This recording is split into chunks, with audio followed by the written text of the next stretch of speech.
Call this council work session to order. It's Wednesday, January 18th, time is 2 p.m. I'll open it up for visitor comments. If you'd like to make a comment, please come up, state your name for the record, and keep your please. My name is William Eagle. I live at 151 Allendale Drive here in St. Helens. And I'm the former district conservationist for the Natural Resources Conservation Service. And I'm also the former chair of the Columbia County Surface Mining Advisory Committee. And I wanted you to know that I'm opposed to the Knife River mining expansion application for the Liberty Hill, which is just right outside the city limits.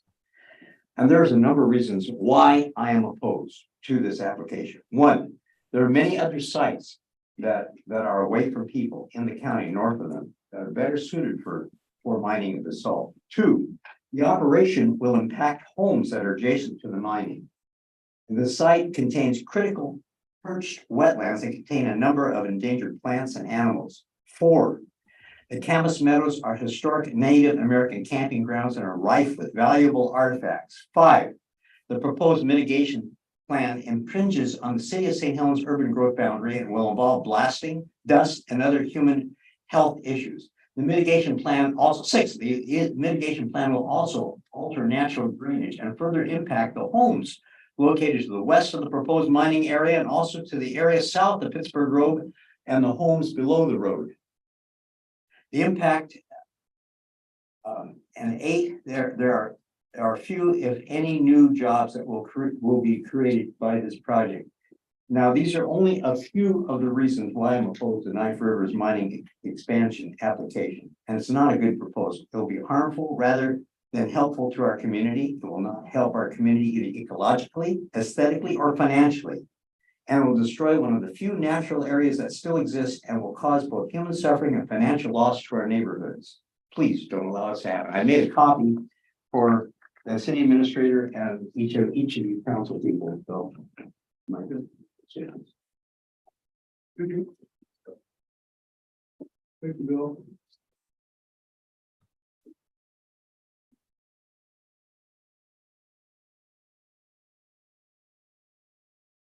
Okay, I'm Linda Zoll, and I live adjacent to the proposed mining facility. So this is the Waters Quarry. Knife River has put a proposal. Right now we're in public comment for the Army Corps of Engineers and for DEQ. And I'd like to convince you as a city council that this pertains to you. Okay, so this is in the county. It was approved in 1992. A lot has changed since then. I want you to think about what kind of city do you as a council want your city to be? You know, we used to be the stink that feeds you, right? If you lived here back when the paper mill was in action, it provided about 1,000 jobs, both internally and externally. So, you know, it's like, oh my gosh, can't breathe today, but it's 1,000 jobs and a lot of taxes for the city. This mine is surrounded on 3 sides by the city limits. The effect to the air quality, the effect to the blasting, just since I've lived here, the blasting from the Waters Quarry has gone clear across Highway 30 and affected that mobile home park on the other side, has had rock land on those houses, just in the years that I've lived here in the last 25 years. We're talking about this quarry now being surrounded on 3 sides by the city and being very close to residences. Also, we're talking about the water on basalt. This is all on a bluff above the city. And they're going to change it. So right now we have problems with water. How much worse will it be? And there's no provisions within their proposal that will put up a bond in order to cover the cost of any drainage changes that will have to take place, or any bond that will take care of the health or maybe the damage to homes that will occur, which means that for those 10 jobs, this is all automated. These machines are automated. They are not jobs. The 10 jobs that do exist there in the quarry right now will probably remain the same 10 jobs. And on top of that, the majority of those people live outside the county. All of the profits go outside the county. Yet we as the city of St. Helens, which will now be affected by all that blasting and air quality, will have to take it. So what do we want to be known for the next 50 years? This is a 50-year mine. We used to be, okay, the stink that feeds you, but it was 1,000 jobs. So it's like, okay, this is for no jobs, no tax revenue for the city. Yet we as a city will lose our property values, and the effect to our health will be tremendous. So I encourage you to talk to the county and put in as a city a comment to DEQ and to the Army Corps of Engineers that this is not an appropriate site. Thank you. Linda.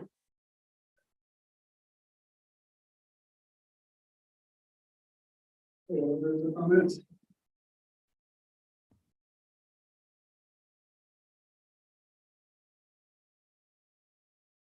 Steve Topaz, 360 St. Helens Street.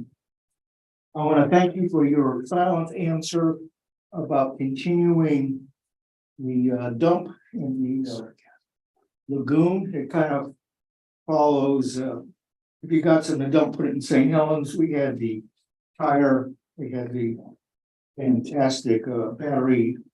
But my two questions today are, we bought a boat. It was recommended that it not be moved here until it was had its hull inspected for trips over to Sand Island. So I'd like to know, did it get past the Coast Guard hull inspection?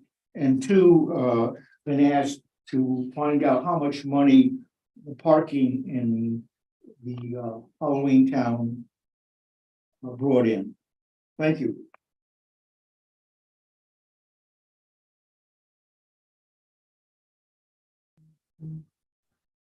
Anybody?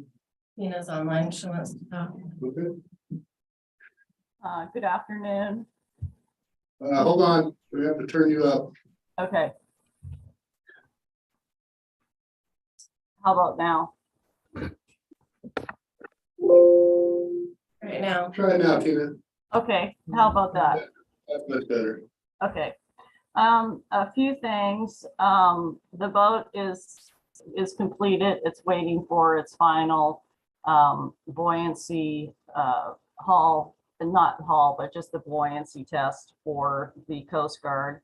And then it's ready to come. It's beautiful. I can send you pictures if you'd like to see it right now. It's going to be super awesome. I can tell if I've seen the photos that I was sent. The parking, which Mr. Topaz is mentioning, this was the first year we charged for parking again. CERT managed the parking in the parking lot. Holly and Evie did that with their team for CERT. And so we'll probably make some adjustments in the future, but the biggest adjustment might be the fact that we won't have any parking on the waterfront. And so I've been spending a lot of time and energy and inquiries to see where we might be parking in the future, because if it's offsite, it's obviously going to be an endeavor that is going to cost, you know, quite a bit of money probably.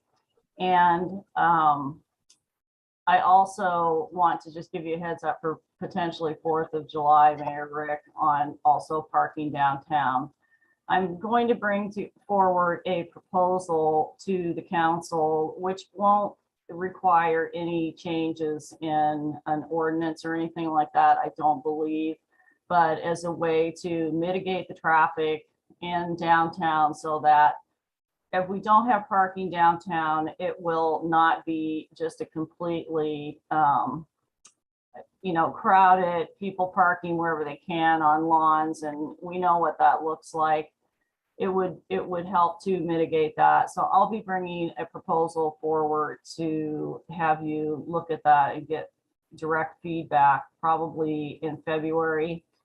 And as well, we might want to look at potentially like looking at how much parking we will have this fall based on what properties the city may or may not have available. It appears that, of course, we can have some parking locations like maybe behind the rec center and that kind of thing, but that isn't exactly the same size. It's not close to the amount of parking that we have had. And so I just want to give you a heads up that that's going to be quite complicated, I think, this year to have in place for anybody. However, if we get it going well in advance, we can communicate that to the public and I think handle it well. That brings me to the point of potentially, if you are going out for an RFP for the position, I would encourage you to do that as quickly as possible. Because this isn't something that anybody would want to step into. What is coming up this fall is going to be more complicated than it ever has and require way more operational than it has in the past, just because of this parking component, as well as the renovation of the park for the Columbia View Park.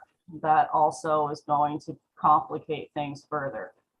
So that would be my only comment in giving you guys some direct feedback for anybody that is going to have this position or company that's going to have this position.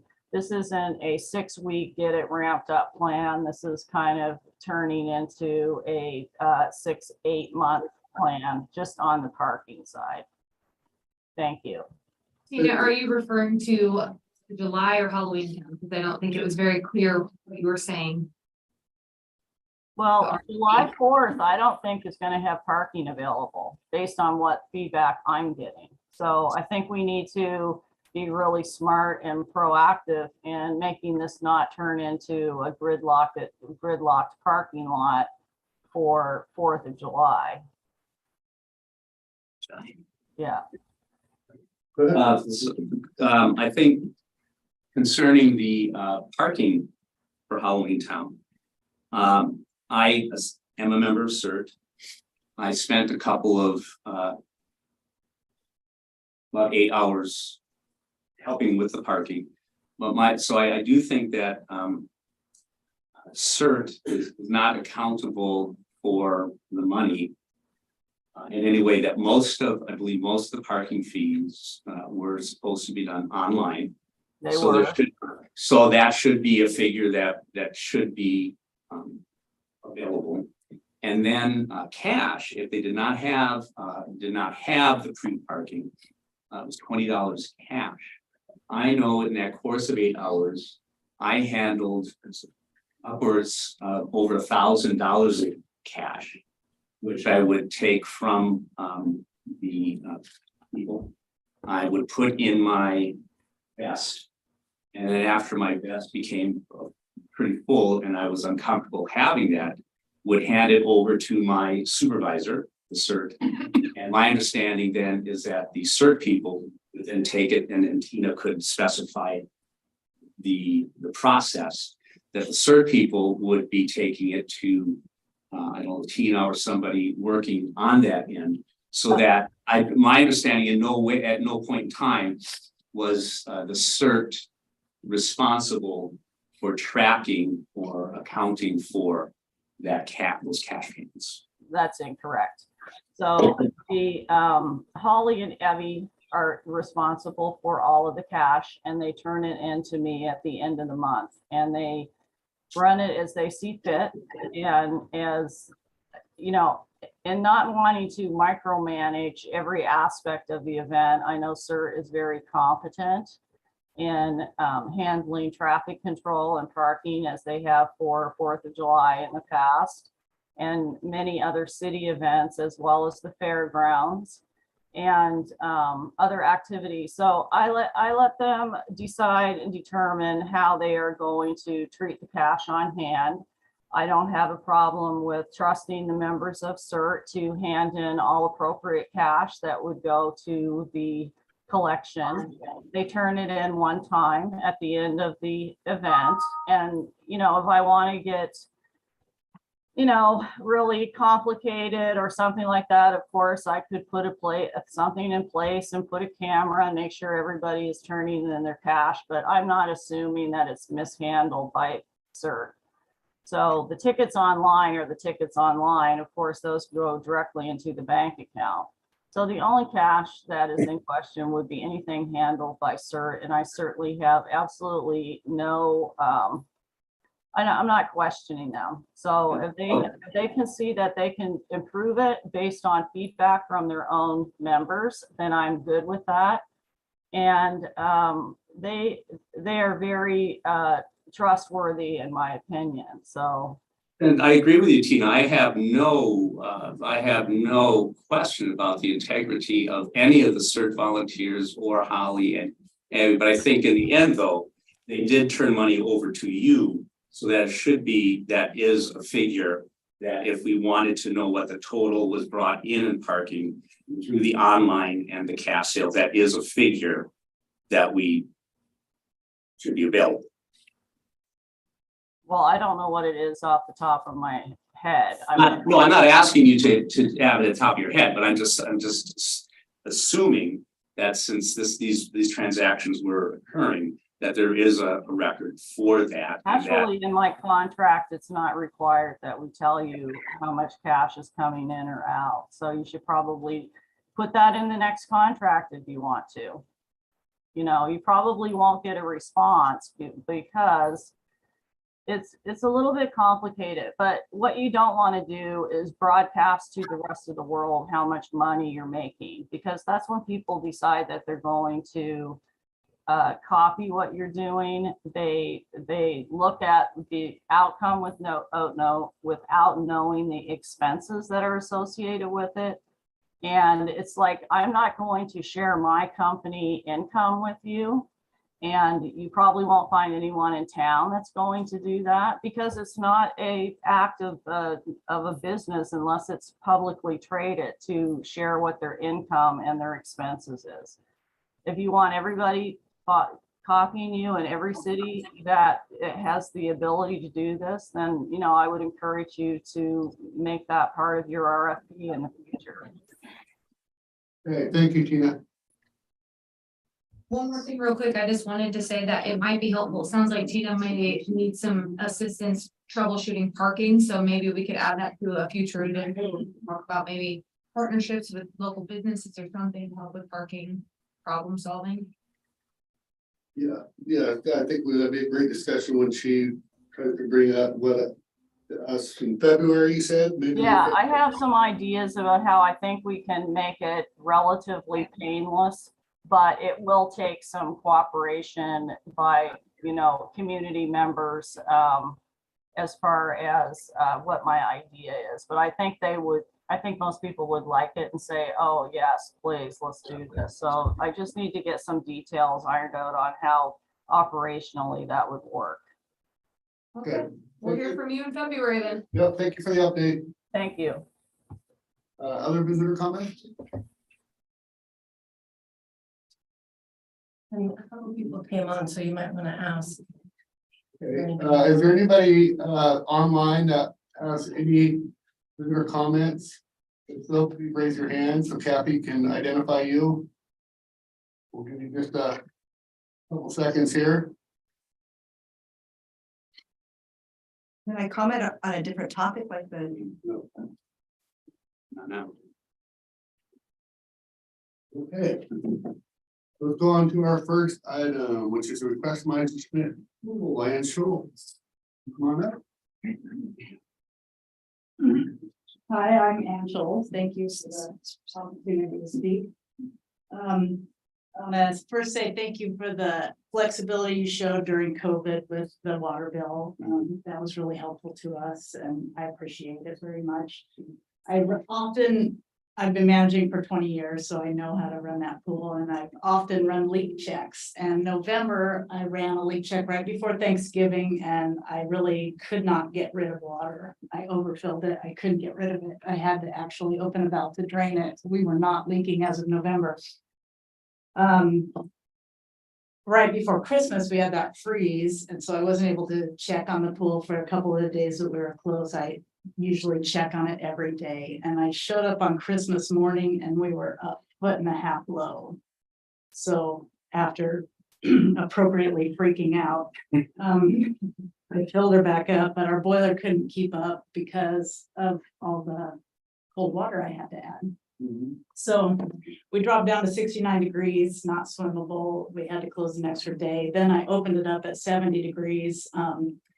And our community is extremely tough. I'm very proud of them. No one turned away. Everybody swam in 70-degree water. I would not have done that.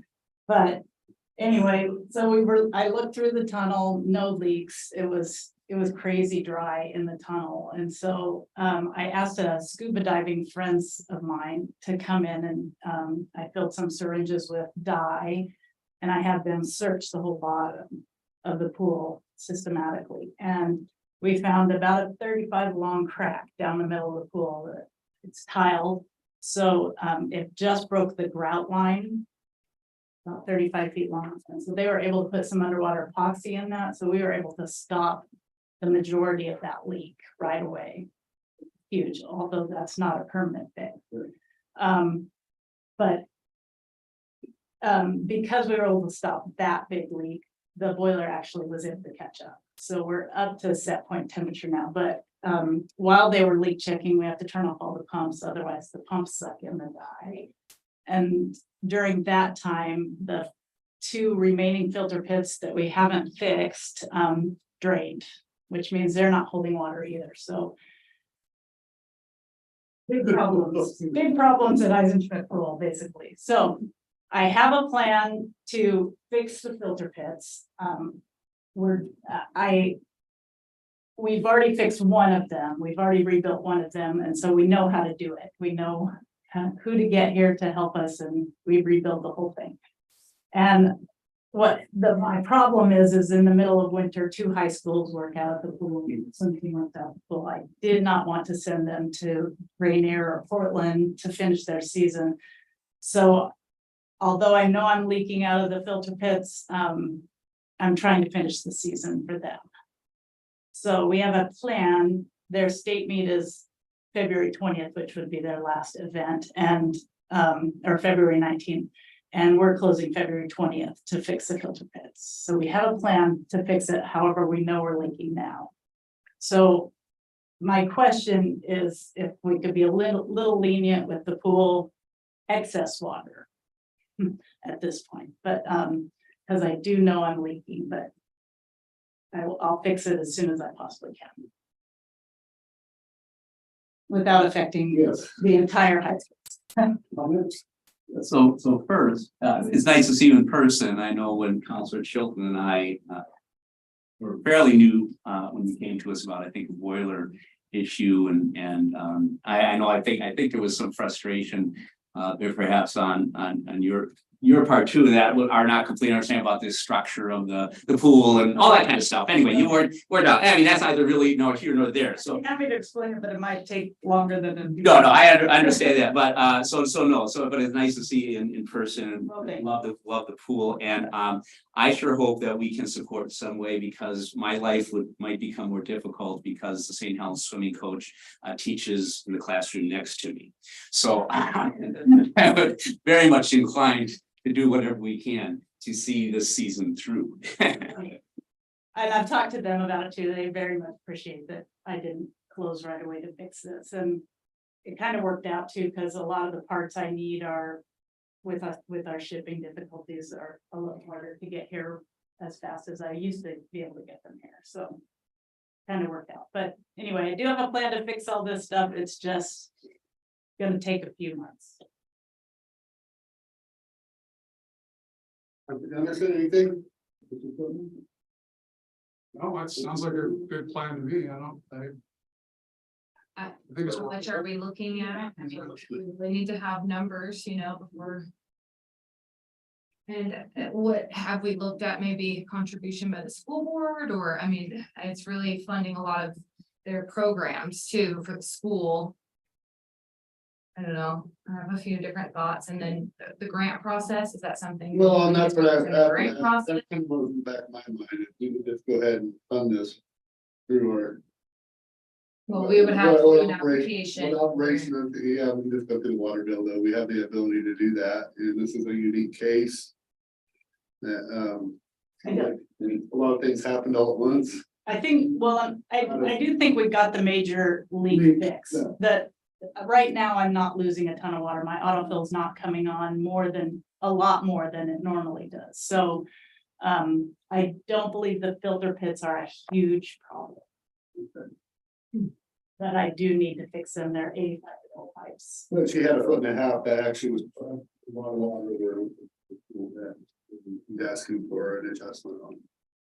Already, if you know. It's about 60 to 80 I lost. Yeah. So, and then the continuing leak, but, you know, only until February 20th, honestly, I've got the other one stopped, so. Well, we have the ability to do that through our administratively.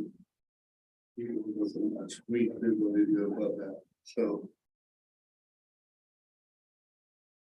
It does cost us money to do these filters, but, it's a good, you know. There's our community, high school sports, not just that, it does serve our community. And don't need to re-water, my hats off to those two, that's pretty cool. Water. They were pretty amazing, and not one complaint. They were amazing. You know that, there was some people out here about 2 months ago were practicing for underwater. Hockey. For the Olympics. They practiced at our pool. It When I was said the that- most amazing I thing. go, I call BS, I go, I've never heard of such a thing, right? I had to Google it. And I did too, and then when I found out it was a real thing, I'm like, I stand corrected. Did that cause the crack? It's possible. They spent 12 hours and I had to guard 8 of the hours, and it was possibly the most boring thing I'd ever learned. Because it's like whales. It's like they're diving after this thing and you don't see anything once they dive. It's all on the bottom. So you can't see anything. It's big splashes and they wear fins and there's big splashes and. Yeah. The last 5 minutes I was guarding, somebody broke their nose. I was like, 5 minutes. So it's still on. Yeah. Yeah, she got him. Slow moving. My thoughts are, I propose we do whatever we can to lighten their load. I think this is one of the true gems in our community. I couldn't imagine St. Helens without Elijah Smith Pool. Yeah.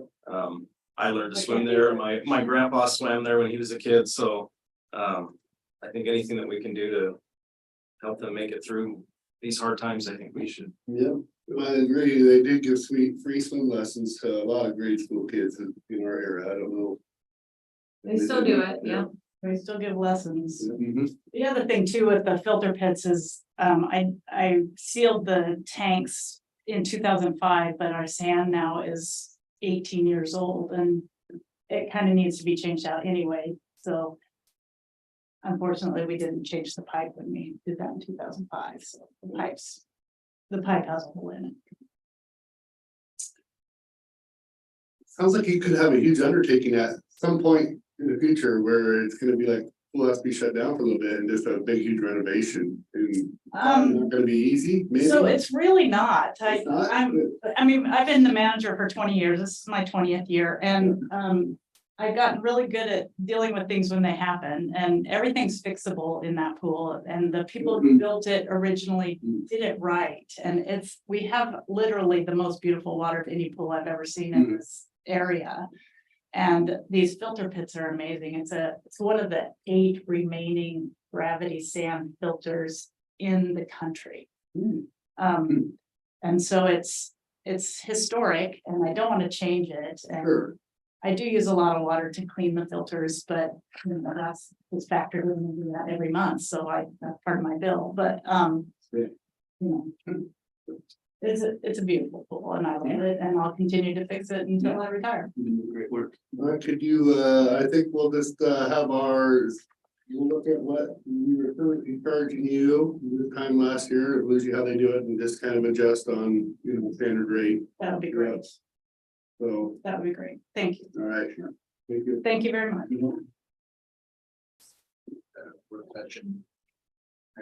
Well, we'll just give you a head nod administratively, you can go ahead and do that. Nico, what we got you here? Also on that, can you explain a little bit on the Knife River, because they mentioned how it did come up to our. You mentioned something about our UGB, and I'm familiar that it's really not in our UGB, only a little tiny portion. And is it even that portion part of their permit process for the Knife River? Yeah, Jane and I kind of perused the application. So this is the area generally. Now the county commented that the original county decision was for a couple tax lots. And it expanded outside of that. So one of the county staff comments is, another permit would be needed. But where it looks like the potential encroachment is here.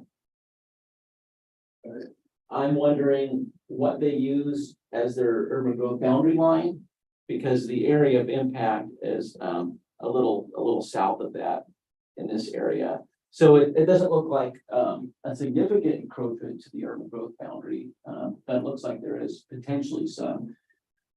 So there's the area proposed to be mined, and then there's mitigation wetlands and stuff like that. And the boundary of the mining is, it's super close. It's kind of hard to tell. But the total project area, there's no question that there is some overlap there. That could potentially be the mitigated areas. Yeah, I think so. I'm not an expert of the file. I just looked at it briefly to kind of educate For myself. Berkeley is very passionate.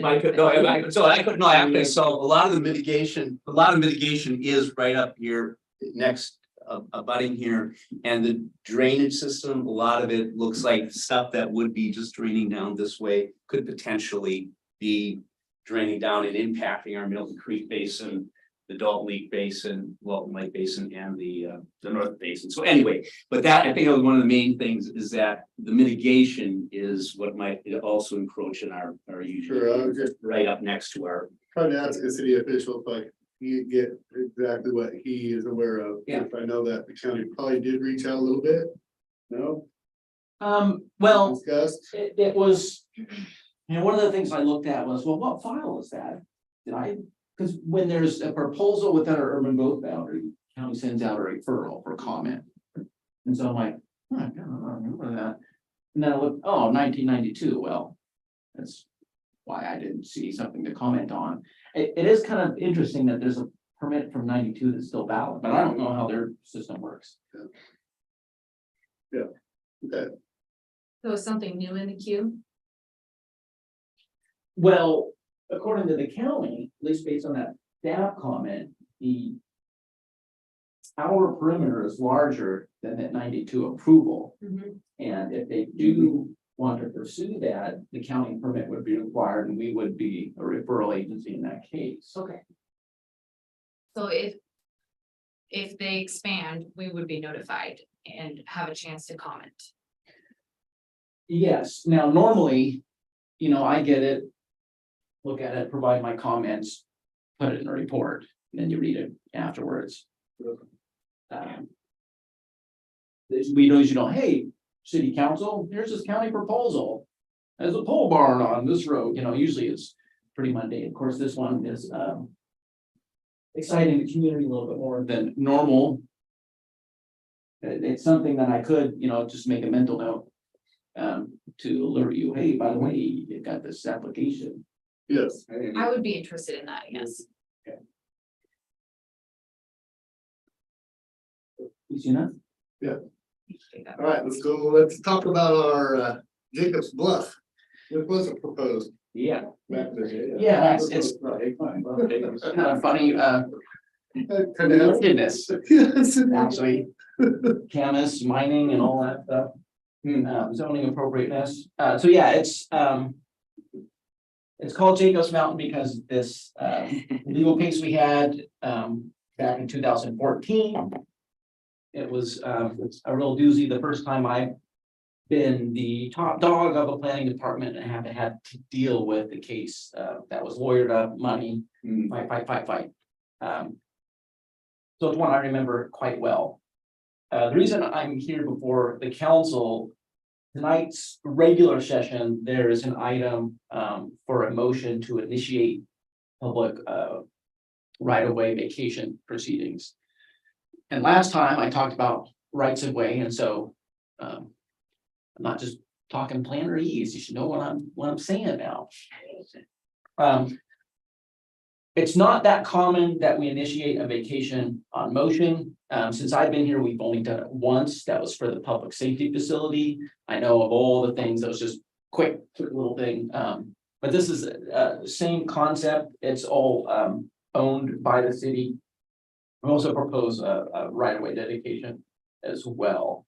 So we're asking for that motion tonight. I'll explain some things here with the slides. I wanted to note though, the notice that we're required by law, this is maybe a question for the council, is a physical posting at each end of the area to be vacated, and then an ad in the newspaper. It's just pretty minimal, you know, someone would have to notice the posting to be aware of it. Because this was pretty controversial at the time. In fact, preceding that legal case, they did try to vacate the area. And the right of way is kind of here. When we talk about the slides, you'll see it a little bit better. They tried to do it via the normal petition route where they get signatures and all that stuff, and didn't succeed. I think the rumor got around about what they were doing. So, although that was several years ago, I remember it well. Counselor Berkeley was at those hearings and remembers it well. And the neighbors may too. So it's just a question if you would want us to go above and beyond and provide a mailed notice or not. We're not required to. So let's talk about the slides. So here is the city owned property, just so, and for geographic context, here's the middle school. You don't know where the middle school is at. And if we just go east from the middle school, there is the feature. It's kind of like a plateau. And these are the contour lines. And I know not everybody reads topography maps. But we had some of these small core exhibits from that legal case, which I kept as souvenirs. And they turned out to be useful. This just gives you an idea of the scale, the height scale. So there's a wetland here, and the difference between the low end and the high end there is about 53 feet. 55. Yeah, 53, upside down. And then it's about a 30-foot difference about over here. So if you're driving, we're 12 S curves to 11, you know, just note that bluff on the east side, and that's the famous mountain that we are talking about. So this is what we own, and then you're like, well, that's weird. What's up with this swath down the middle? You know, that's when they took that grid, regardless of topography. And so we're really talking about more or less the top of this feature. There used to be a house up there. It was no longer lived in, used as a party spot and burned down. At least that's the story that I've heard. Lucky teenagers who had that as a party spot. So the next map is zoning. It's split zone. I'm probably going to talk to the planning commission about zoning. We may come back to you with some stuff on that. One thing I want to point out is notice the plan development overlay, how it's partially in. It's like, well, that's weird. What's going on? And looking back at the history, it really hasn't had unified ownership until now. It looks like the county owns some chunks over here. And so what we do with this partial overlay, that'll be a question for the planning commission. I don't want to bore you with that until we need to. But the main thing is it used to be a separate ownership. So this is the proposal. The lavender color is the right of way that we're proposing to vacate. Basically, that will fill in utilities. We don't foresee roads going through there, and so that's why we're proposing it. And we want to make it whole at this point. There's no third party involved.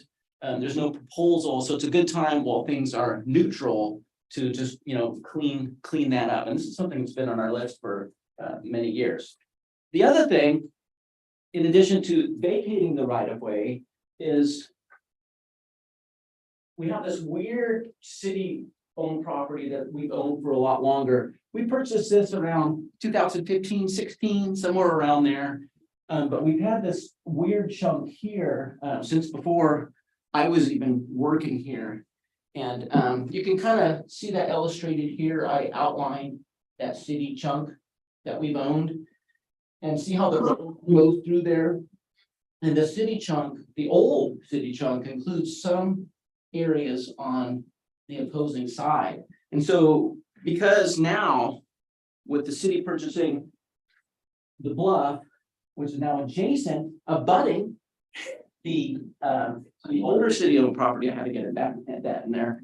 It's a good time to get that right of way dedicated. Nice, clean swath, open up the street. And so we're proposing that as well. If you want to look closer at the area we're proposing to dedicate,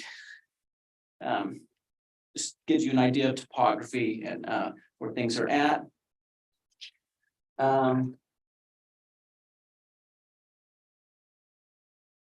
So we're asking for that motion. The language of the motion is on the memo, and it's the same memo you have tonight.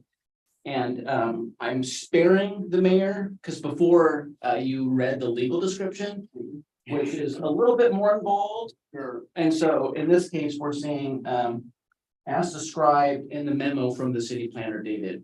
So helping you out a little bit, and everybody else, you don't have to listen. Cause it's gonna be a track that's weird, northwest Meridian. Yeah, we like to describe it, because that's one of the boring things that we get to do.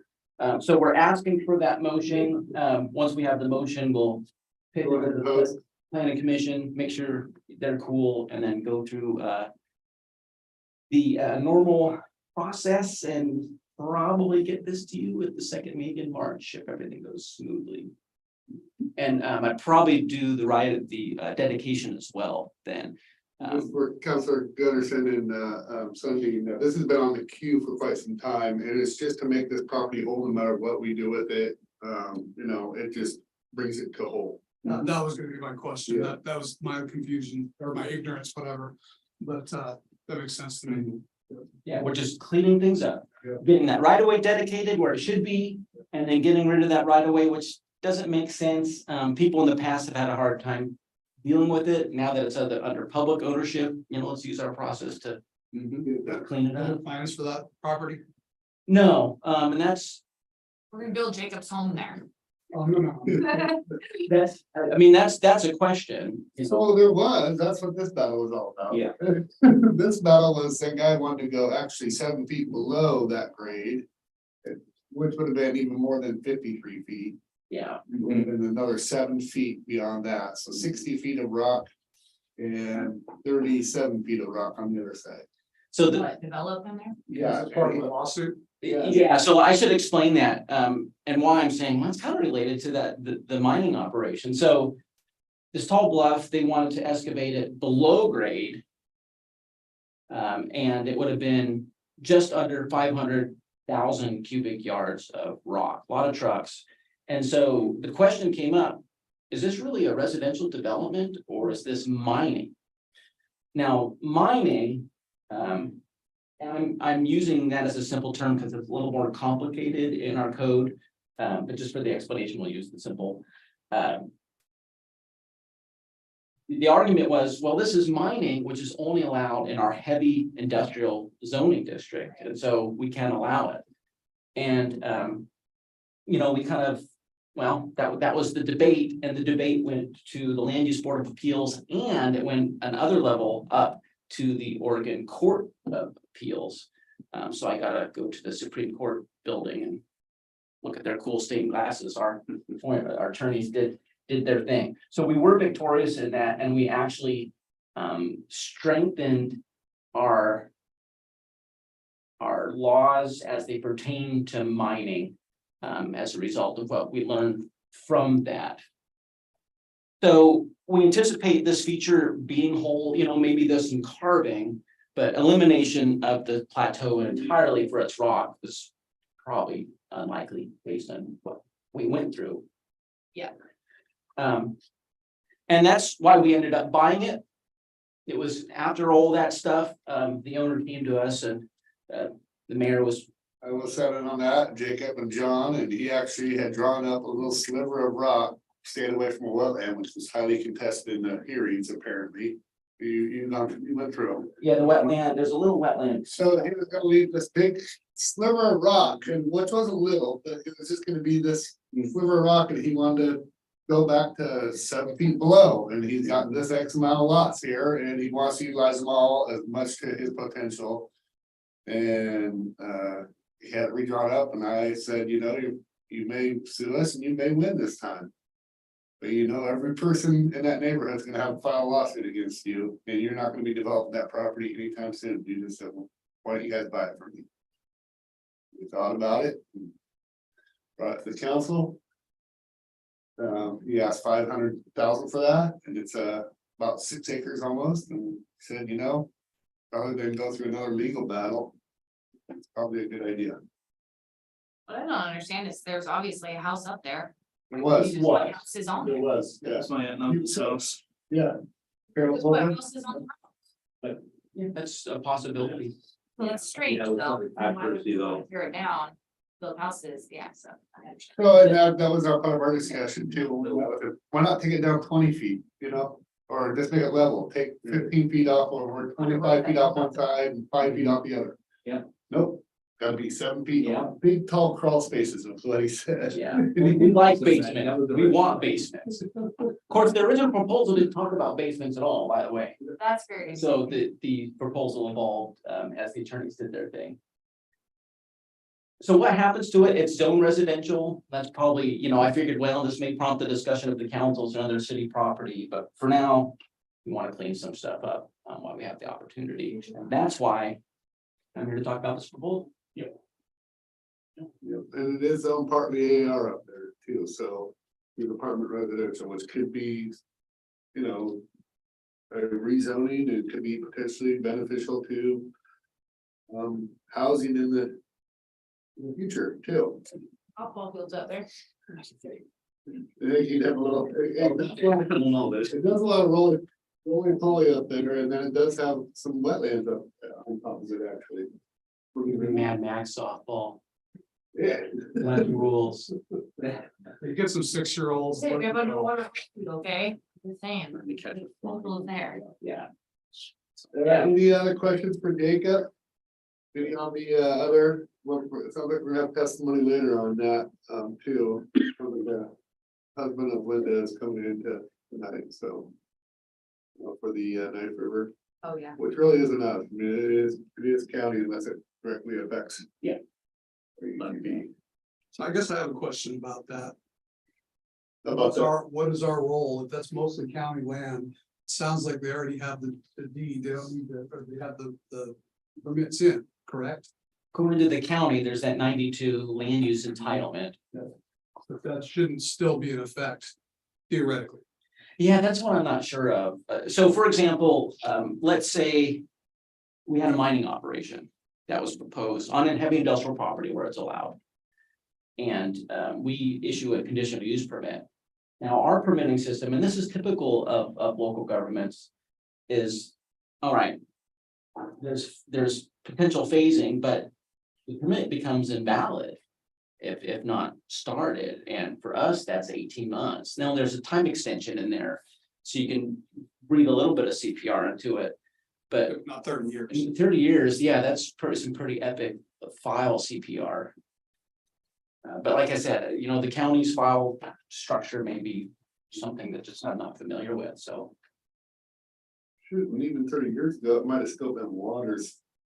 May have changed owners, Morris Brothers. There's only been 3. Waters, Morris Brothers, Knife River. And that's been going there a long time. I mean, a long time. Which one is this one? The Knife River, this is the one, right? Waters is the waters. Yeah, it's the water. It goes up. Not water view, what, This yes. is the one by the shooting range up there. It's the Very, old. very well done YouTube video too, by the way. Oh, You guys watch that? Jonathan. There's one attached to the letter that was written. So Mark, what we were saying earlier, and Counselor Henderson, what we were saying earlier though, is that they might expand, which would, I think is what is storing up a lot of things, is that they want to expand. If they expand, then kind of what I was asking Jacob earlier was that then we would have, they would open it up, have to reapply for a permit, get a new permit, and then we would have a chance to comment. Because At that point, it's in city limits. Yeah. Well, because a portion is in the urban growth boundary, if it was in the city limits, they'd have to get permitting specifically, But but it's it's. St. Helens urban growth boundary. Yeah, and let me point this out. So on this map, the lavender line is the urban growth boundary. All right, so on another point, is that heavy industrial zoning right there? Not here, it is here. Okay, all right, that's what It's residential. I think it's R7. okay. So this is the urban growth boundary and then this is city limits. Places like here in Elk Ridge, you know, this is the urban growth boundary and city limits. So if it's bleeding into this area here, it's in the urban growth boundary. But it's not way down here, which used to be in city limits. But the original application was not within our UGB, what they've expanded, the original one. That's my assumptions based on the county staff person's comments on the Okay, US Army Corps permit. so we have a lot of unknowns on this, you guys. I mean, so it's not even close to our wheelhouse yet. Right. Then So- you want to know when the county's planning on talking about this, I'd like to show up to a meeting. No one knows, I'll I check. think it might be in the email that I forwarded to you guys this afternoon from. Did you put Linda. something in there? Okay. So, and my concern, I know I talked with Rick about this on the phone and I took a couple messages. My concern, my desire isn't so much that the city take an official position on it. Okay, yeah. But I do think because it does have the potential to impact our residents, our stormwater system based on our master storm plan, that at least we are aware and on top of what's happening. Because of the potential impact it could have, because if it does, then we as a city are going to have to do something, I guess, to mitigate or whatever. So again, I mean, I myself am going to be making personal comments to the Corps and to the DEQ as a private citizen, not in any way representing officially the city of St. Helens. But in terms of just our awareness, again, it's just that we at least be aware of what's going on so that we can be ready to respond to any potential impacts on our infrastructure that might, if this is approved, that we are able to respond if there is going to be an impact. Yeah, so my question to that would be, is if Council Berkeley did that and it did come to our wheelhouse, would he have to recuse himself for ex parte contact? Well, it wouldn't be a hearing. It If wouldn't it be a did come hearing. to us in any way, shape or form where it did affect us, where we had some legal say in it, would he have to recuse himself? Yeah, it's a good question, because there wouldn't necessarily be the formality of, hey, folks, do you think one of the counselors can be unfair? So just thinking about it off the cuff, I would say technically, no. Now, when there's a bunch of people in the room on both sides, you know, But me, well, in the field, that's all I did, you guys. Yeah, like I don't. But that's his personal business too, is to get No, involved no, in your stuff like business this. contract, you have with an individual, that's very different. but that was, Yeah, that's a good question. Yeah. Be aware, I don't see that. that was a hearing where you as a council had the official final decision. Yes, a yes or no Yeah, decision, rather than, well, here's some inputs from our community about the concerns of this project. because it's ultimately not our property, so, I mean. We would be Yeah. making a yes, no decision anyway. Yeah, because even though it's in our UGB, as long as it's under the county, they're courteous to reach out to us, but we can't stop. And it's still county property. Yeah. Yeah, Isn't that correct? maybe legal. It depends. I appealed a county decision once back in 2008, 9, something like that. But that was about whether or not a project had to build sidewalks. So there's the potential of challenging a decision, but yeah. Good. Yeah, those were the sidewalks that are in front of the storage car wash facility on the north side of town. Oh, great. Actually, after they built them, the owner said, wow, I see people using them all the time, so, but the previous owner. So I mean, we'll have to see. The one thing though is that the county's comprehensive plan within the Egypt urban growth boundary references ours. And the comprehensive plan determines zoning. So if an area is designated heavy industrial, most of the times it's zoned heavy industrial. If it's designated residential, most of the times it's zoned. And that is the case when, you know, up here where Liberty Hill Road is, like I said, that's heavy industrial. But we know this is residential. And so it may be a matter of, well, we believe this is mining, it's not allowed, county, please don't allow it, and then what happens? All about abutting. The property line for resident, or the zones for residential and industrial. I'm sure the appropriate attorney can make that argument based on something. Yeah. But I can't think of anything Off the top of your head, specifically off the top of my head, so I apologize for, to be continued. yeah. All right, well, good discussion today. Yeah. Thanks, Jacob. Yeah, problems.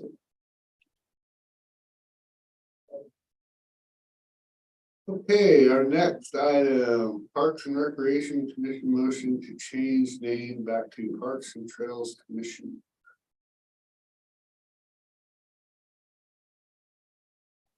And it was John, but he's looking at his phone, he's doing it fast. I got a kid. Getting a hold of him like I did earlier. So, I don't see there being an issue with this, as far as we want to rechange the name back.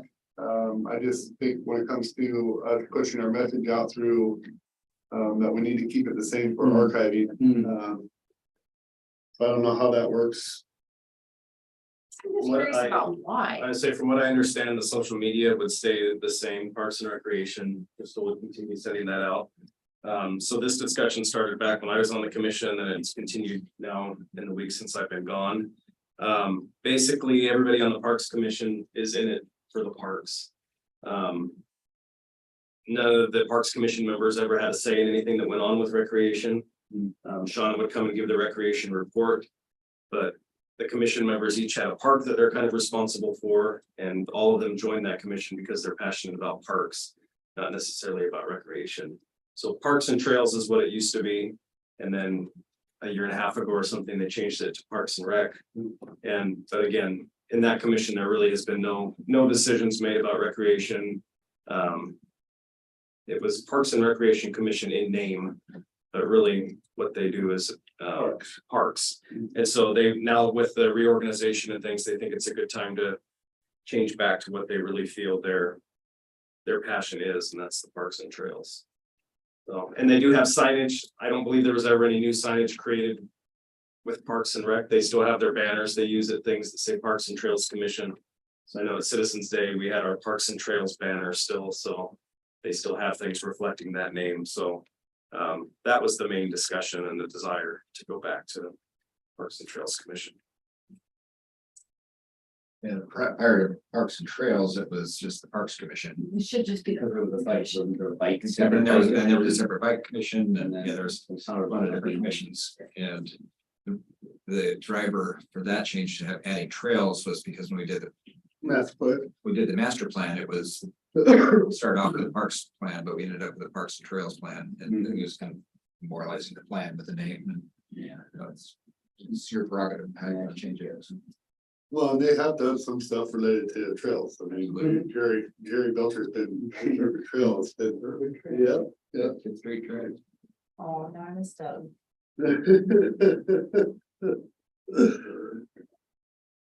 I don't see no issue with it. Anybody else?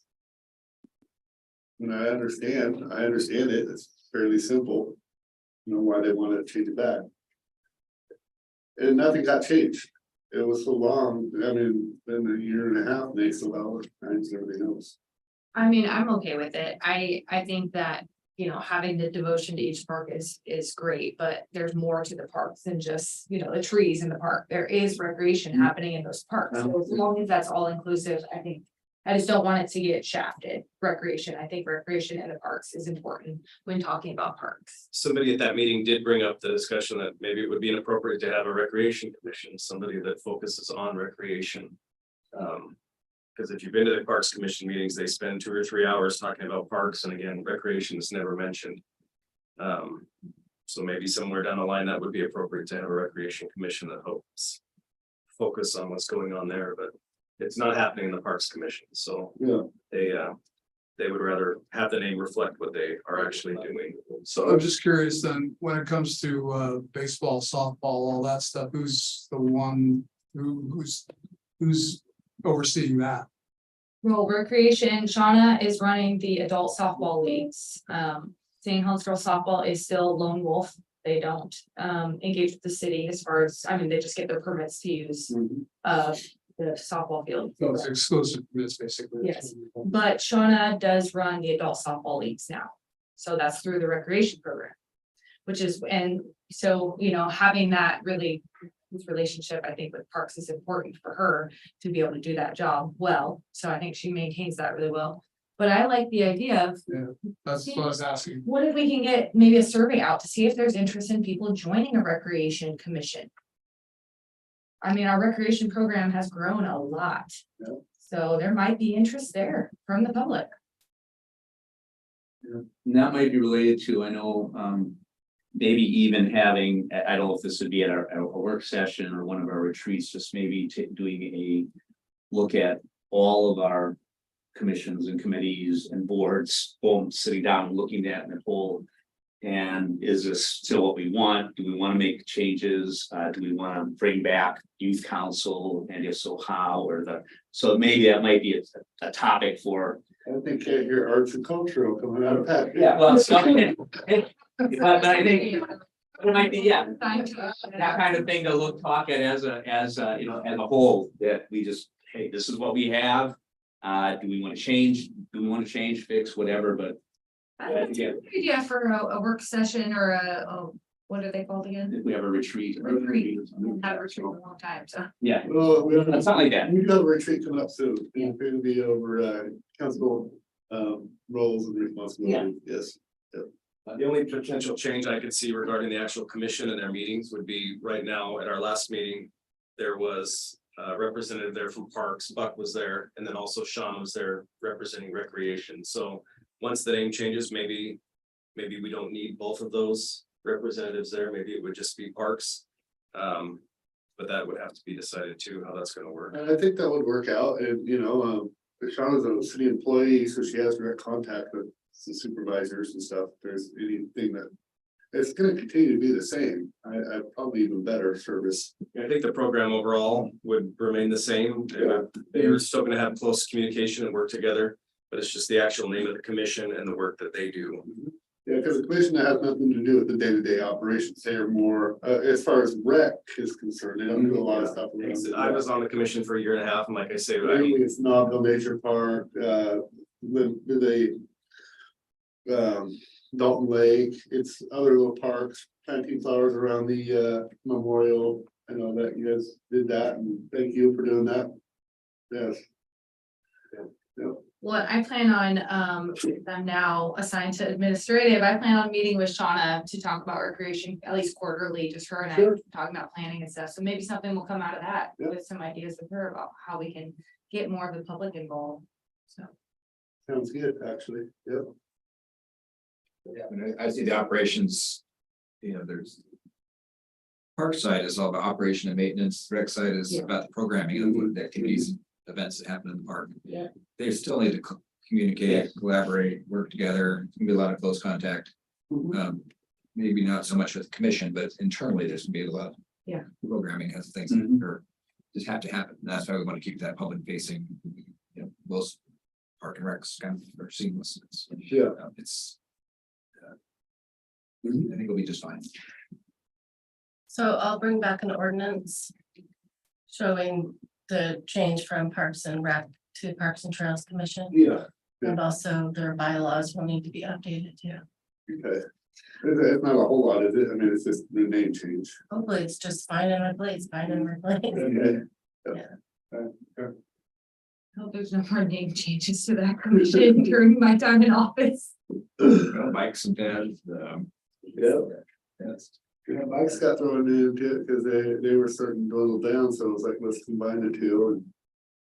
All. The challenge is that it's really hard to support that many boards and commissions internally. We have staffs and they have secretaries that's time away from work and they're earning comp time outside. So that's a. They're earning that at a time and a half rate, so they're getting less time and its productivity goes down and. It's hard to find the volunteers to man It those is. groups too. And every time we had an opening, you advertise and advertise. Maybe you'd get one, maybe you'd get two, and some of them weren't even able to do it because they didn't live in the city. So it's That's why I think it's really important to get data, like put surveys out and get community input on what they would like to see, you know. Yeah, the agendas, the minutes, just, supporting that, the back end of it, recording everything and archiving, and there's a lot to it, and we're certainly up to it, but just have to take the big picture into effect. Okay. Any other It's direction? just related that the Arts and Cultural Commission, there's been some energy, I've been hearing some energy about Yep. rekindling that, getting it back going, so that'll be another. With everything going on, it's definitely, um, No, they've done good work in the past. yeah. Okay, let's go ahead and go on to your report, John, city administrator report. Just notes here. Thank you. So I spent, one of my highest priorities right now is working on the finance director recruitment. We've had the position open for a while now. We actually went December 1st, we had a first call, and then we decided to extend for another almost 6 weeks. Or 5 weeks anyway. And we got no applicants, no more applicants. We had 2 from the first recruitment. We got none on the second one, and then a couple days later, they 3 really good ones kind of rolled in. And so I spent this morning and a little bit of tomorrow working with the recruiter and doing an initial screen of these applicants, and very positive. I'm excited to say. So I want to talk about the council's role in selecting a finance director. The governing policy prescribes that the council is involved with the recruitment of department heads. And we've done this multiple ways over the years, but the finance director is one of those positions that touches every department. So I'm super sensitive to that, and it could either be the full council and executive session wanting to participate in that, or it can be a lot of things, I guess. Or because it's a division head in the administration department, it could be representatives of the council, Mayor, Councilor Chilton, Council President Chilton that could participate in the screening. We also have had good success in buy-in from the staff and having a panel style interview where we have a technical panel, staff panel, and then council also too. And the ultimate decision is whatever you want it to be, but I think the last one we did not engage the entire council. Representatives, as I recall. For the library. Library, we used this department heads, we did use the council. We were all. Oh, as the last one for the, Finance. yeah, well, I mean, we've had the hires in it the way we've been doing it. Yeah. I think we stick with the standard, which is the entire council. I think they're not a department head, they're a division head. So. So that's not But standard. it's still, it does touch every department. So they're right there. They're right there. Process wise, it's a little more involved. We could do that potentially at the February 1st meeting, if that works. It's as part of a regular meeting, kind of go into executive session, have those. And then there's a number of how many we want. There's two that are really good and there's one more tomorrow. It's not funny, sorry. That's really good. And And he looks good on paper too. Don't know them. It's gonna be great. I will be going on the first, just setting in South Glen, the seaside for basketball. Yeah. So if you narrowed it down though, then we go through the process, we can let staff internally do that. That's what we do at the library. Like If you want to treat early it interview. like a director, we did those. On separate days, I think last time. Remember? I don't remember. Sometimes we've done it all in one day, have it, while they're here, they do a round, usually we don't bring them back, especially when they're traveling. They'll come in, they'll do a round with the panel, round with the panel. Upstairs, Yeah, or upstairs. downstairs, yeah. Oh, yeah. Are these people traveling essentially? One potentially, the other two are local. In the region. Local. Oregon? Oregon Metro, Okay, yeah, Metro. kind of interesting that it took so long to get two local people.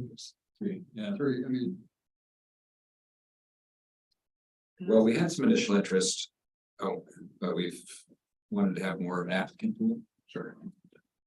So we don't just bring you one person to choices. So yeah, The benefit of doing it on a council day is that you're already here, your schedule's already here. Does that work for staff? It would be council and staff. Not all together, we'd probably do a panel, the council panel. Oh. Yeah. This top two, we just trade, do an hour for each, then. so just not do a work session, do that, and then do a regular session at night, pass whatever we needed to. Or maybe a mini work session, right before our regular session, if need be. On the first, 'cause that does happen occasionally, some cities just do an informative right before and then adopt right after. Work sessions at all, so. Yeah. So whatever date. That works out to be, that we look at the 3rd February, 4th February, That's a Saturday. is that too soon? Where we narrow down and. I don't think so. Okay. Especially since one guy's been waiting since December. So you wanted, Is it the first? it'd be either the 1st or the 15th, if we're gonna do it a regular day, or we have a special meeting and we do it under that, we've done that Yeah. scenario several times. Yep. But then there's coordination schedules and.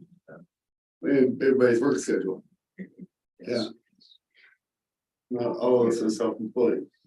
Yeah, we have a, okay, can't do it first. It says you can't do it first, then with 15th. do that. 15th is that's an option? It I don't is, wanna make you guys wait, but it is. You're not talking about canceling the work session though, right?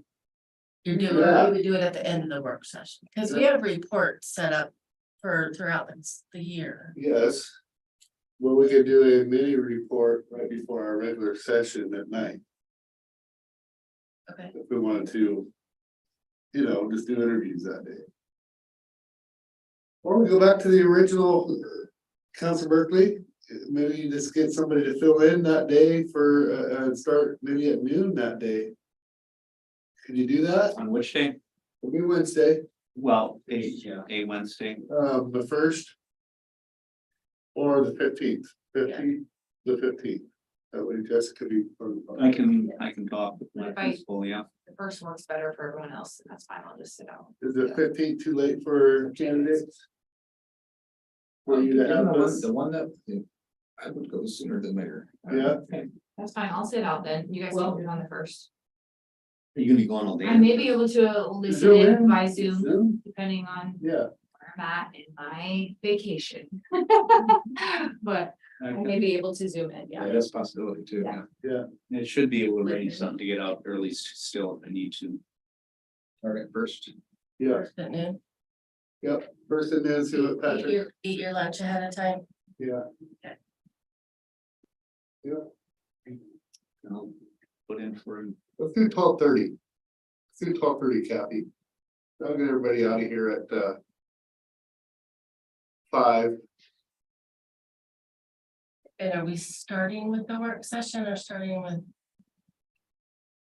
I'm so confused. I think we would. I think I'd rather do the interviews first, so everybody's fresh. Yeah, Start the meeting, go into executive session. and do the, Have the 2 hours of executive session and then reconvene afterwards. Probably a little buffer on the backside for discussion. Yep.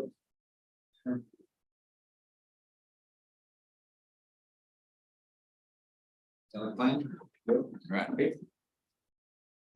Yeah, number of things HR related, it's been consuming a lot of time. Our utility billing specialist, Jamie Edwards, has accepted the open accountant position upstairs. Carol Green is now officially retired. Thankfully, she's working back to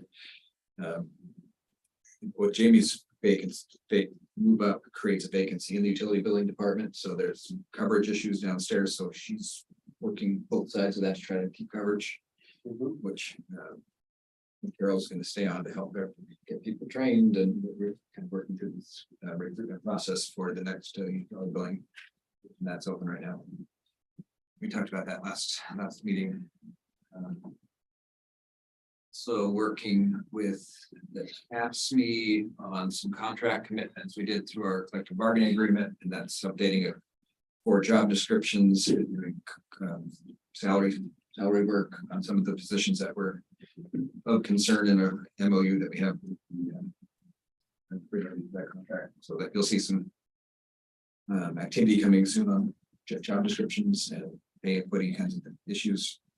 The St. Helens Police Association is have a tentative agreement with them. We're trying to get the paperwork, so we'll have an MOU for you at the first.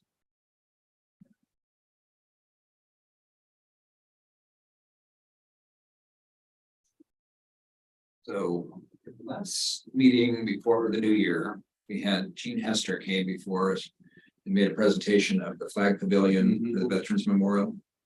Some, marble monuments kind of went along with that. And I had Jenny Dimshaw look into the next grant cycle that was open with veterans grant we tapped it last time around. I think it was about 150,000 improvements that the city managed to wrangle to match with the veterans.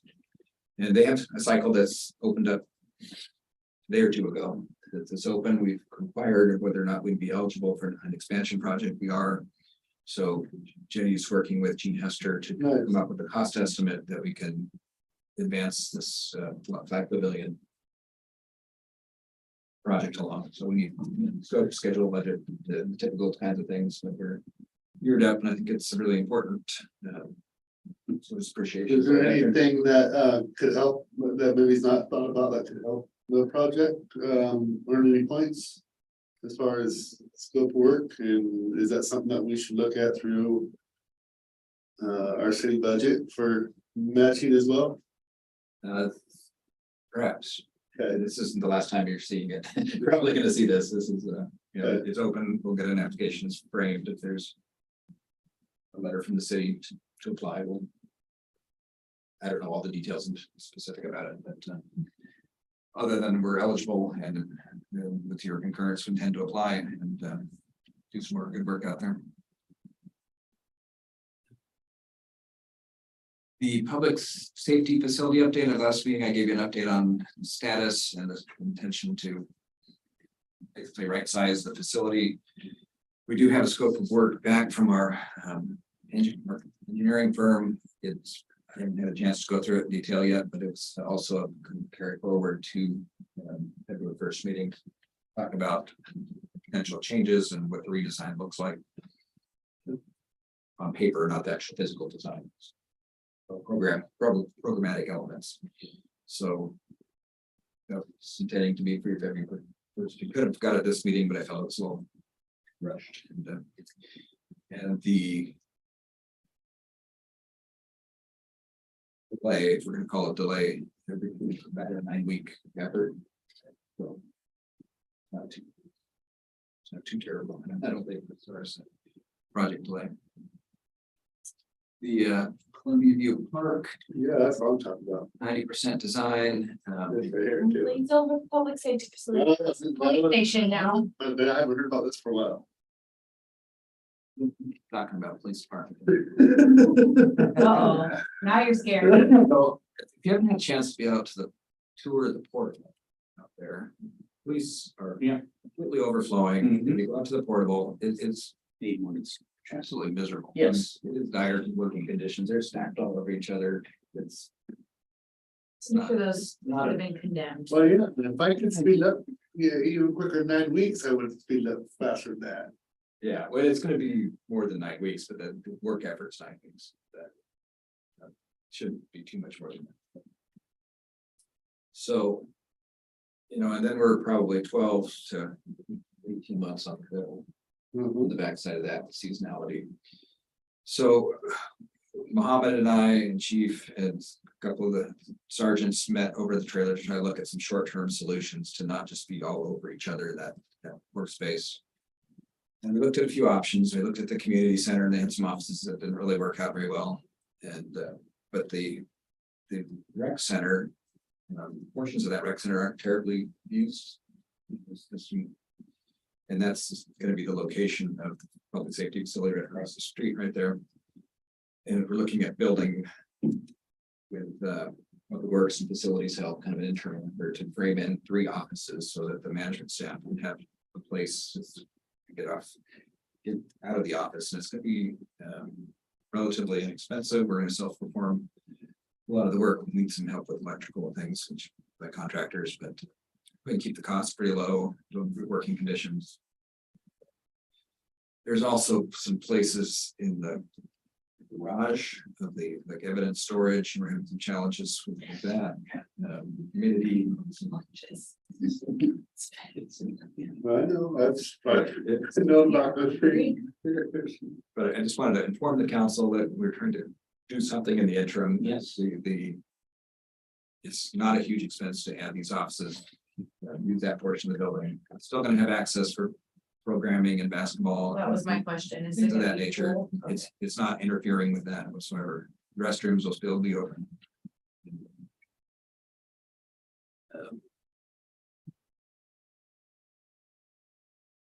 It's like the least we can do for them. Yes. But, What about that? want to put them in there? Yeah, why not? Can talk about it. There potentially is like Yeah. 3 separate offices there, like McCormick's house. McCormick, house. I was wondering what we did with that thing. Is this still? It's still there. That's 3 offices and an That's a office whole up building. front, the office up front, yeah, Oh, 3 bedrooms, it's 3 bedrooms, Yeah. yeah, That's ours. That little paint. yeah, it'll need a lot of paint, but that's it. And it's better than a portable. Yeah, yeah. And it would actually. That would be it a would great actually utilization be- of that. The heat back on, everything would be very much appreciated and, Keep some eyes on the corner part. I'd like to see it used for something because it's yeah, not doing it any good sitting there empty. yeah. I agree. Unsurplus it. So, Yes. We can do that or. Yeah, yeah. I think that's an easier. That's a great idea. I'll talk to him about it. I didn't wanna, I was writing it down just because I wasn't sure it was a good idea and I didn't wanna start doing it, but yes. I think it's a great. idea. Yeah. Great location too for that. So we talked about the planning a trail from St. Helens to Scappoose to connect to the Crown Z and the all that trail system going until or that application is open. We've reached out to Scappoose and the county on a review of that application. We came just short of the cutting fund off last time, but they've doubled or tripled the money into the pool this time. So we're just need to resubmit. All the communities have just expressed an interest in trying to create a connection to the Oregon Pathways program. And so that's moving along as streets and utilities project, you're starting to see a lot more activity. There's more momentum growing after the first of the year. I can hear a bunch down at the end. I can't see it so much, but you can hear Pipe going in the ground. it. There's going to be a pretty good size stockpile of the spoils. And it's gonna be kind of where the existing mound is down there. Will be in and around that, that'll be used. Reused on site during the construction of the road bedding and things of that nature. So, but it's gonna be about 20,000 yards. It'll be a big file. And, I'll be tarped and So that you know what that is, yes. you see the mountain. It's not another volcano project. That's So like what we learned when we went to the Oregon State property when they were talking about reusing their. exactly. Yeah. Yeah, otherwise it would be export, you'd have to take it away, but in here we can just put it underneath the road or underneath the sidewalk. And so very Meets all the requirements. Yeah. beneficial use, they call it. So Mhm. the Growing Rural Oregon project that has been awarded through it's funded by Ford Family Foundation. It's $100,000 grant. It's renewable in the first 3 years for an additional 100,000, and that's entrepreneur support. Columbia Economic Team with their economic development cluster, looking for the best, most effective place to put those resources. And it's supporting St. Helens, Greater St. Helens entrepreneurs is the mission. The Small Business Resource Center, Keep It Local, Small Business Alliance, are all kind of real nice mission fit with the umbrella under the Columbia Economic Team. So we're looking for the economic team to be the host of a services agreement to employ that person to work in that cluster. Business center, small business, all those things. So you'll be seeing some. This would allow that to grow a little bit It too, would. and be maybe more continuity between everybody. It props, it's the rising tide kind of concept of her creating a cluster. They're all similar mission efforts, and it seems like the best fit with Rachel on that. And Paul Vogel, we actually went and presented to the Columbia Economic Team Board week, and very well received on the concept. Their board has got some new, really the new mayor of Scappoose is on there. The former Senator Benson Johnson joined the board. It's really great for our region. And Scott Burge is transitioned off the board, so he's no longer mayor. He's off. So doing other things. Main Street continues to plug along, doing some good work. He's got a grant from the coalition for the scarecrows, so they're happy about that. They get some resources, and her Amara's first grant. Congratulations to her. And Tina mentioned RFP for tourism. If there's a burning desire, sooner would be later, better than later. This coming year is gonna be really challenging, frankly, with Halloween and parking and just all the logistics around the park and all the. We're gonna be very space constrained. So Definitely, if somebody wants to take that and look at that proposal and have it tweaked, now's the time to start. So we put it out there. Yeah, sooner better than later. We don't have it yet, right? So if there's an appetite for I'm that, sure we have something similar that we can look at right now, the old RFP. And we could starting base to tweak it and whatever needs to be in there. And you can see Kathy for that. Right?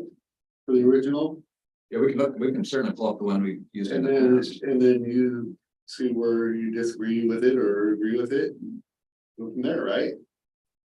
I don't know about these guys, but I'm kind of confused about what this even is. RFP for what? RFP for to hire a contractor for the city's tourism, Parking? no, tourism. Period. Wait, what? Yeah. Why are we talking about that? I'm confused. Tina brought it up earlier. I know, I don't know why though. That's why I was. Yeah, I mean, if I said, if there's an appetite for change.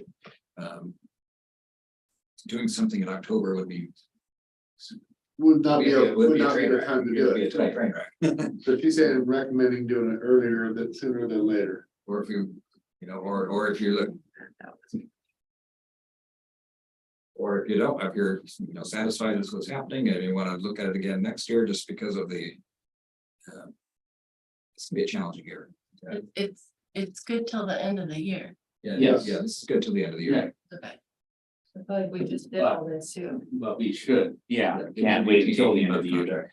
Yeah. And so if we are thinking that even as a possibility, and we need to be looking at it now. Forward look, Yep, I just, I see what.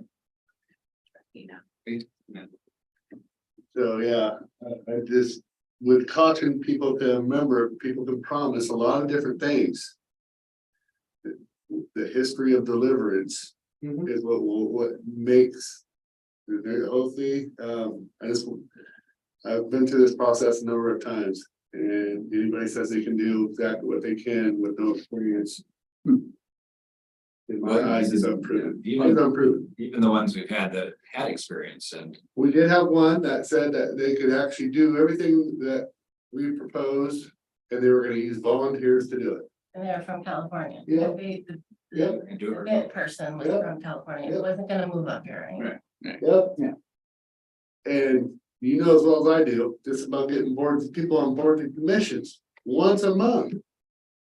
Once a month. You guys know I've had my share of this up and down with tourism ever since I got on the council. I believe that where we're at right now is a place of growth with Tina, where we can sit down and have conversations with her about things that we would like to see change and kind of move it like Play-Doh. And I think that's where we need to be at as a focus. I think we need to be tweaking little parts of it to get it just Okay, right, yeah, work yeah. for us. And I think Tina is willing to do that. Yeah, I- So that's where I sit with it right now. And thank you, that's. Yeah. Change would be a lot and Well, that's what I feel too. I mean, tweak deliverables, things like that, that's different. I didn't realize if there was any other appetite, for that. That's why I was super confused about what were we. Well, doing. because- First time on RFP for someone to just handle the parking situation, I'm like confused. Because because if we did put it out in October, that's a little too late, just even. Vet and get somebody hired for the first of the year. Go gangbusters. But I think we should look at people are concerned with what is currently going on, and they want to tweak some things that should be discussed amongst the council as a whole, but people should bring their ideas to the table.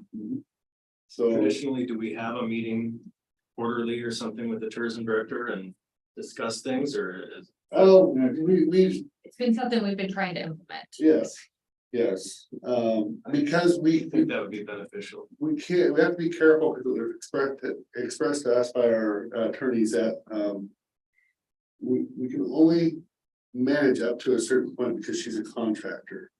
If you cross a threshold, that person becomes a city employee.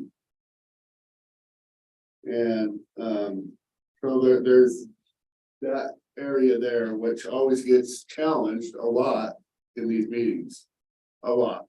And again, and that's why she said, I'm not gonna give you my numbers. Is there different laws for contractors than regular employees? I mean, that's just saying, hey, whoever, I make this much off parking, I make this much off of this and this much off this, who wants to come bid against me on this RFP? It's all right here. Where are you on the, I get paid $120 and I use this contractor for that, I use that contractor for that. I mean, if it's all out there. And it's in a budget line. Oh, so I just need to call this person here, and then it charge me 6,000, or Tina 6,000. No, 7,000, okay, I'll offer them 7,000. Because I want to make sure I'm gonna get these contractors. It's just, that's what she was stating earlier about her, I can't give you some of those numbers. But to get back to your point, I think that she is willing, and I think it is something that we have been trying to implement, where she reports to us quarterly, typically like you know, after events, she has time to get all of her things in order to be able to present to us what's happening and any updates or her successes. It can be audited by us at any time. And we, I would hope, are bound to share those numbers that for internally. So similar to hotel motel, the city goes out. And inspects their books, their records, so we schedule an appointment, we walk out. We don't, you know, hands in our. That's a hands in good our one. Pockets, and we look at the numbers and see if it adds up, and then we come back and it's more of a, it's not a quantitative report, it's like there's no. It's more of a qualitative thing where, you know, yes, everything looks in order and, but it's not. Don't show the numbers. Cannabis tax is another one. Actually, there's personal liability for sharing the numbers. It's in the statute about that. That inspection. And we're intending to do that. We've done some of it already. Ellis is going to do a deeper dive on the audit once he gets caught up on the audit of that versus the general city audit, just all the. We're trying to keep things going right now, where we don't have a finance director. So I think it'd be valuable to send out the existing professional services agreement, the contract, and look at the scope of work. Council can make some comments on it, deliverables you want to see, and maybe incorporate that over time into something. You know, another time that I learned a lot about tourism and kind of the funds early on was during budget time. When we looked at the budget, we got a chance to kind of really look at numbers. I think that was helpful too. I don't know, they might be interested in looking at. Yeah. Kind of some of the budget stuff we've got in the past and looking how tourism goes in and out of that. That was helpful to me. Yeah, most cities will take their tourism revenue, which is almost, if not exclusively, just that portion of the hotel tax that they receive. And they spend it and then they're done. And there's no income coming. We've created an enterprise out of tourism using, you know, some of those funds and all of this entrepreneurial component with the revenue and the leasing of buildings and all of this to generate, you know, significantly more than our taxes is almost consequential to the greater tourism effort. Yep. What about if I send that out and want to make comments, want to talk about it further, have a work session item about it or a special meeting about it sometime, we can do that. Other than that, we're done with that. The House Bill 3115, House Gunderson, Commissioner Toski and Charles and Grant off the Planning Commission. Yes. Yes, yeah, sorry. Thank you. Ran the big one. Yeah, Grant said. So also. We met on this House Bill 3115 solutions for the houseless and basically a sleeping and lie ordinance that we need to accommodate. This is something that isn't we don't have the problems that other communities have, coastal communities, the Portland's, the other, and we're navigating it. Yeah, and there's more work to do. Our legal counsel is, I say legal counsel, we got 3 attorneys on the thing, but our legal counsel from city's insurance company is offering some advice for us to follow, and we're trying to. We have 3 attorneys, but one is by the city is being paid. Yes. But yes, Which was he was the one that was on the Grants Pass case. So which resulted in the 3115 litigation. So the House bill, and so I don't think there's anybody that knows more about this than he does. And it's for his name's Aaron Heisel. Montoya Heisel. And, so more updates to come on that. And then we're at a couple of big ideas on people interested in the mill site, like they want the whole mill site.